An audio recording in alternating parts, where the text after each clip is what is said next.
நம்முடைய பெண்களுக்கு பாதுகாப்பு வேண்டும் என்று எண்ணும் பொழுது பெண் கல்வி என்பது மிக முக்கியமானது. ஏன்னு சொன்னால் ஒரு குடும்பத்தில் ஒரு பெண் பிள்ளை படித்திருந்தால் அந்த குடும்பம் சிறப்பாக இருக்கும் என்று சொல்வார்கள். நல்ல சிந்தனை உள்ளவராக நல்ல ஆராய்ந்து செயல்படக்கூடிய குடும்ப தலைவியாக அவர்களால் இருக்க முடியும். நல்ல முறையில் பிள்ளைகளை வளர்க்க முடியும். அவர்களுக்கு நல்ல கல்வி கொடுக்க முடியும். முன் ஒரு காலத்தில் இடைநிற்றலாம் இருக்கும். இப்போ அந்த இடைநிற்றல் என்பதே கிடையாது. எல்லோருக்கும் கல்வி, எல்லோரும் படிக்க வேண்டும். எல்லோரும் படிக்கிற ஒரு வசதி வாய்ப்பு உருவாக்கி கொடுக்கப்பட்டிருக்கிறது.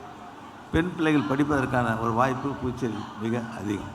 எந்த ஒரு உதவியும் பெறாத குடும்பத்தை சார்ந்த குடும்ப தலைவிக்கு அவருக்கு தேவையான நிதி உதவி அளிக்க வேண்டும் என்ற ஒரு எண்ணத்தில் அந்த குடும்ப தலைவிக்கு 1000 ரூபாயை அறிவித்து வழங்கப்பட்டு வருகின்ற சுமார் 70,000 குடும்ப தலைவிகள் அந்த நிதியை பெற்று வருகின்றார்கள்.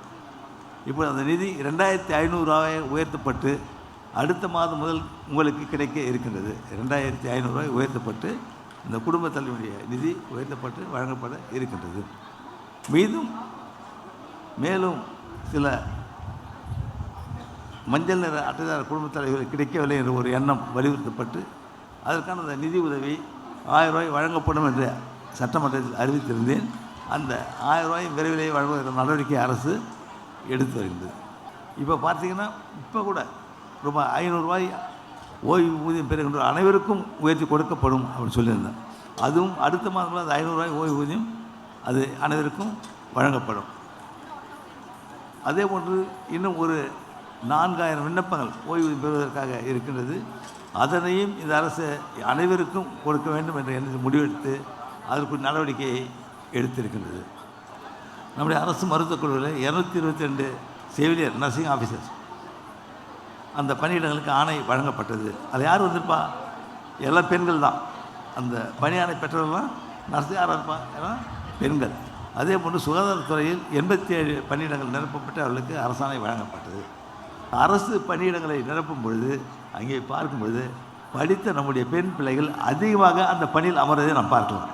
இப்போ எல்டிசி, யூடிசி, அசிஸ்டன்ட் இதெல்லாம் நம்முடைய அரசாங்கம் நிரப்பி கொண்டு வருது.